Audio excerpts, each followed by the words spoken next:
Assalamualaikum warahmatullahi wabarakatuh. Halo teman-teman, balik lagi di channel aku Rina. Jadi hari ini aku senang banget ya. Ini tuh aku dapet ada yang minta tolong gitu dimasakin jengkol balado. Jadi kan semingguan yang lalu ya aku bikin jengkol balado, terus kan bikinnya agak banyak ya kan. Nah karena agak banyak itu jadi aku bagi-bagiin gitu loh, karena aku di sekeliling aku tuh nggak banyak yang suka jengkol, jadi aku share di WhatsApp gitu ya, yang mau ambil ke rumah gitu maksudku. Ternyata hari ini aku dapet chattingan kayak gini. Ini seneng banget gitu ya dapet chattingan kayak gini karena Mbak Nana ini orang yang biasa bikin masakan enak-enak gitu loh, karena Mbak Nana ini punya catering gitu. Terus seneng aja gitu kayak masakan aku tuh di approve gitu sama seseorang yang emang dia bikin makanannya enak-enak banget deh gitu teman-teman. Jadi makanya aku seneng banget ini. So di video kali ini aku bakalan masak jengkol balado lagi yang mirip sama kemarin. Sebetulnya banyak banget yang ngasih tips dan saran gitu ya cara masak jengkol yang lebih praktis, tapi berhubung Mbak Nananya ini minta sama kayak yang kemarin, jadi aku usahain bikinnya sama persis gitu ya biar rasanya juga nggak berubah. Nah jadi ini sehari sebelum dimasak, jengkolnya itu aku rendam pakai kopi dan juga air cucian beras ya. Jadi nyuci beras yang pertama dibuang, dan yang kedua dan ketiga itu ini airnya aku pakai untuk ngerendam si jengkol ini.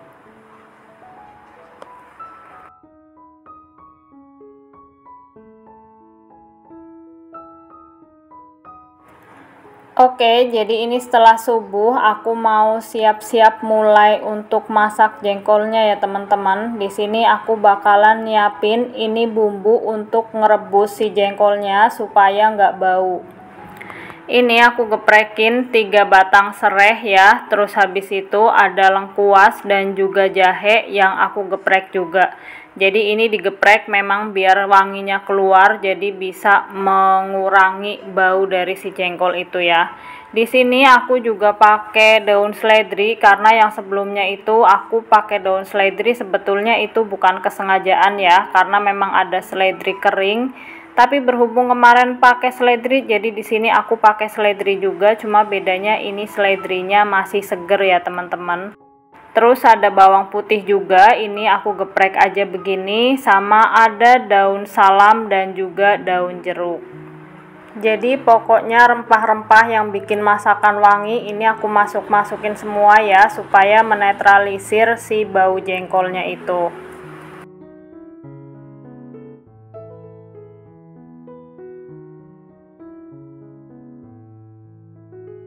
Habis itu di sini aku lanjut nyiapin air untuk ngerebus bumbu-bumbu yang barusan aku siapin ya. Untuk ngerebus jengkolnya di sini aku adaptasi dari metode 5-37 ya. Jadi biar jengkolnya itu cepet empuk. Sambil nunggu airnya mendidih, di sini aku mau bersihin si jengkolnya ya. Jadi ini kan udah aku rendam semalaman kan dari kemarin. Nah ini dia ngeluarin kayak busa-busa gitu, nggak apa-apa. Ini bukan basi gitu ya, memang begini. Terus ini tuh jengkolnya dia lebih tua dari yang aku masak sebelumnya gitu. Makanya ini nggak pada sampai mekar kan, masih tetap ketutup. Jadi ini mau aku kupas-kupasin gini.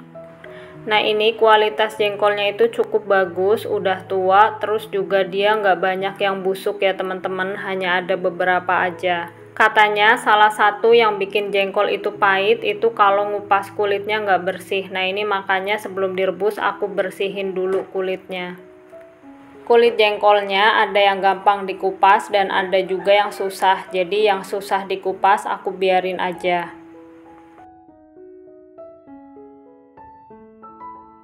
Nah ini aku nemuin ada yang masih muda, jadi nggak aku ikutin ya, karena dia tuh kalau diikutin juga bakalan jadi pahit tuh. Jadi ini yang kayak begini nggak aku masukin juga. Tuh, ini jengkol muda. Terus ini kalau ada yang kayak memar gini, ada putih-putihnya yang kayak busuk begini, ini aku buang aja bagian yang nggak bisa kemakannya gitu. Jadi sayang gitu loh setengahnya. Ya Allah, ya pokoknya bagian yang nggak bisa dipakai gitu ya aku buang, yang masih bisa dipakai ya udah, jadi aku pisahin kayak begini aja. Kalau udah lanjut aku cuci ya, dibersihin ini, terus habis itu aku langsung rebus aja ke air yang sudah mendidih.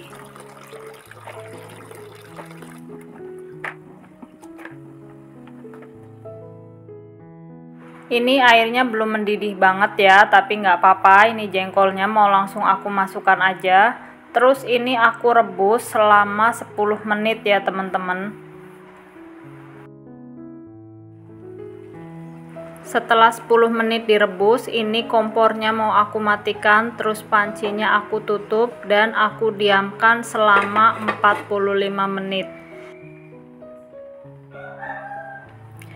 Nah, ini setelah kurang lebih 45 menit aku diamkan, mau aku nyalain lagi kompornya teman-teman.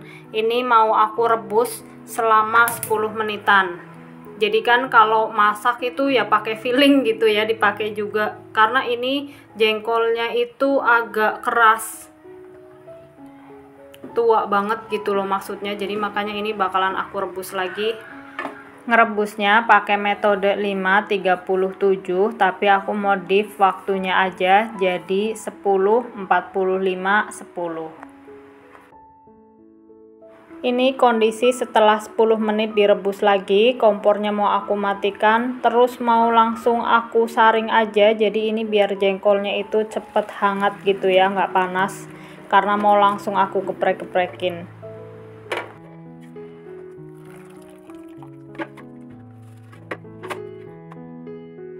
Ini gepreknya pelan-pelan aja, pokoknya cuma biar kayak gepeng gini aja, nggak usah sampai mekar banget gitu ya, karena nanti kalau digigit kalau terlalu gepeng itu bakalan kayak nggak kenyal, nggak empuk, pokoknya sensasinya beda lah ya. Nah ini tuh aku geprek-geprekin aja begini biar bumbunya lebih meresap aja sih, makanya ini digeprek. Terus aku juga sambil buangin kulit-kulit yang masih nempel, karena kan ada yang susah dikupas tadi kan.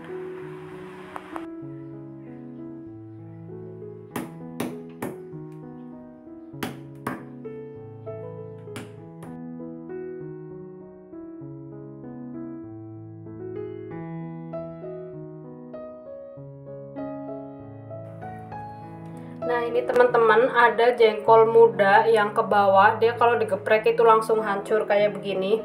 Ini padahal baru satu tutukan, dan ini rasanya pahit ya teman-teman. Jadi kayaknya mungkin kalau ada teman-teman yang makan jengkol kok rasanya pahit gitu, ini juga salah satu ya penyebab jengkol itu pahit, karena masih muda dan direbus.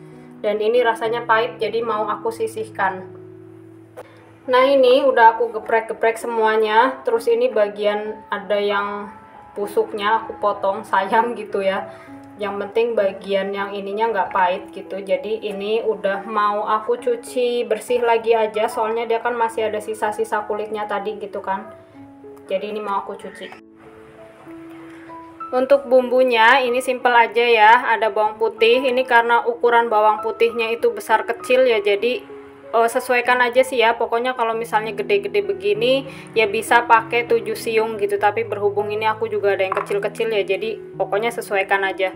Terus untuk cabai rawitnya di sini aku pakai 9 biji, sama cabai merahnya juga 9 biji ya. Kalau untuk pedes kan sesuaikan aja dengan sesuai selera. Terus ini aku tambahin juga kemiri 3 biji juga.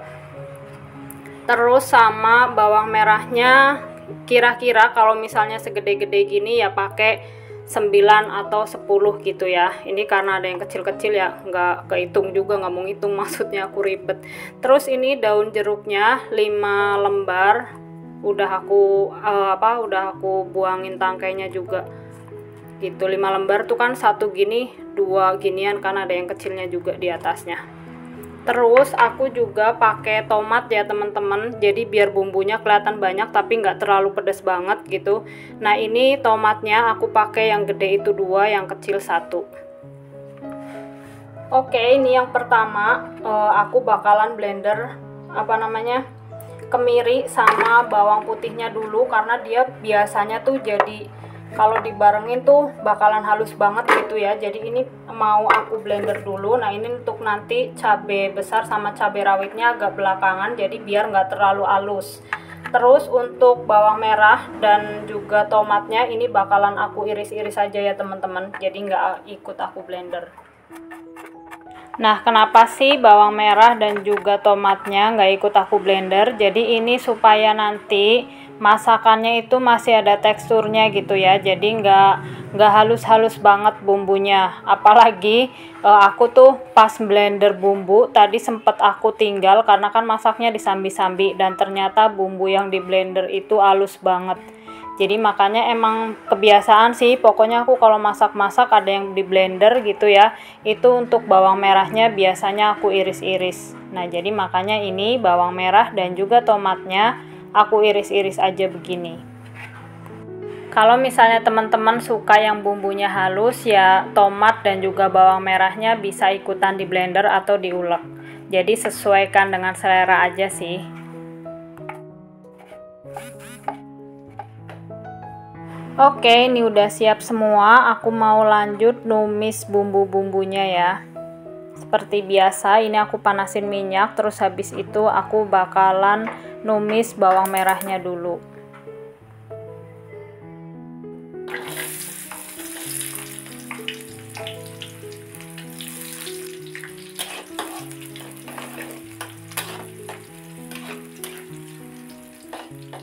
Nah ini kalau bawang merahnya itu udah mulai wangi dan berubah warna, ini lanjut aku masukin bumbu yang tadi sudah di blender. Terus di sini aku masukin tomat dan juga daun jeruk ya. Jadi aku tambahin daun jeruk lagi supaya lebih wangi gitu. Aku suka aja sih, padahal ini balado gitu ya, tapi aku tambahin daun jeruk. Kalau misalnya teman-teman yang nggak suka, itu boleh di skip aja daun jeruknya. Ini kalau daun jeruknya udah mulai layu, aku tambahin garam sedikit dulu ya, biar nggak terlalu asin. Terus aku juga tambahin gula pasir. Di sini aku pakai 2 sendok. Nah ini sendoknya aku pakai sendok gratisan dari Sari Roti ya, dan ukurannya sih ini sendoknya lebih kecil dari sendok makan.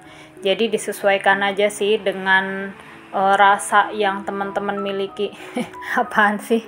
Maksudnya sesuai selera teman-teman ya, sukanya kayak gimana tingkat kemanisannya. Ini bumbunya dimasak sampai benar-benar matang dulu ya teman-teman. Kalau udah lanjut aku tambahin air. Di sini aku pakai sekitar 200 ml. Jadi aku pakai untuk bersihin blenderannya dulu ya, biar bumbu yang masih ada sisa di blenderan itu bisa kemasak lagi. Terus ini aku masak sampai mendidih dulu ya, dan ini aku cobain ternyata tuh agak pedas, jadi aku tambahin lagi gula 1 sendok. Pokoknya untuk masak-memasak sih jangan lupa dicobain ya, kurang-kurangnya apa itu tinggal tambah-tambahin sendiri sesuai dengan selera lidah kita masing-masing. Terus sekitar 5 menitan dari pas bumbu ini mendidih, aku masukin jengkolnya. Jadi bumbunya usahakan harus benar-benar tanak ya teman-teman, biar nggak cepet basi. Apalagi ini masakin buat orang gitu kan, jadi harus benar-benar tanak dan enak ya. Karena kalau kita melakukan yang terbaik, terus hasilnya juga enak, hasilnya sesuai dengan yang diinginkan pelanggan gitu kan, itu bisa jadi membuka pintu rezeki kita ke depannya gitu. Bisa jadi orang ini kan merekomendasikan ke teman-temannya juga gitu. Terus bisa jadi kalau misalnya enak, beli lagi gitu orangnya. Karena kita kan nggak tahu rezeki kita ke depannya kayak gimana. Ya pokoknya lakukan sebisa mungkin yang kita bisa, yang terbaik gitu. Ini aku tambahin lagi air setengah gelas ya. kira-kira 100 ml gitu, karena menurut aku ini sampai bumbunya meresap itu bakalan kurang gitu ya. Jadi daripada gosong makanya aku tambahin air lagi. Terus udah deh, ini diaduk-aduk sampai bumbunya meresap. Yang terakhir ini mau aku tambahin penyedap seperti biasa ya, aku pakainya totole yang kaldu ayam. Kalau misalnya teman-teman mau pakai masako, roiko, micin dan sebagainya itu terserah aja ya. Karena aku make yang ada di rumah gitu. Di sini aku juga tambahin kecap supaya warnanya lebih menggugah selera. Jangan lupa untuk dicobain rasanya lagi ya. Nah, di sini karena masih kurang asin, aku tambahin lagi secukupnya garam. Udah deh, tinggal diaduk-aduk ini sampai mateng. Buat teman-teman yang penasaran berapa sih aku narik tarifnya untuk masakin jengkol begini, buat yang nggak penasaran juga nggak apa-apa, dengerin aja ya. Maksa banget. Jadi ini tuh aku ngitungnya untuk gas, bumbu, minyak dan lain sebagainya itu aku tarik 15.000, dan untuk tenaga ya itu 15.000 juga. Jadi ini untuk masakin jengkol aku tarik tarifnya itu 30.000 semuanya sampai matang ya teman-teman. Gimana menurut teman-teman, apakah terlalu mahal aku narik tarifnya? Tolong kasih masukan di kolom komentar ya. Terima kasih. Alhamdulillah ini balado jengkolnya sudah matang. Terus mau aku tunggu sampai hangat baru aku masukin ke tempatnya ya. Terus siap nunggu dijemput sama yang punya. Alhamdulillah, pokoknya aku seneng banget karena sesuai dengan harapan yang mesen. Terus aku juga dapat uang tambahan kan. Oke, jadi itu dia teman-teman. Semoga videoku bermanfaat. Sampai ketemu insya Allah. Assalamualaikum warahmatullahi wabarakatuh. Terima kasih sudah menonton.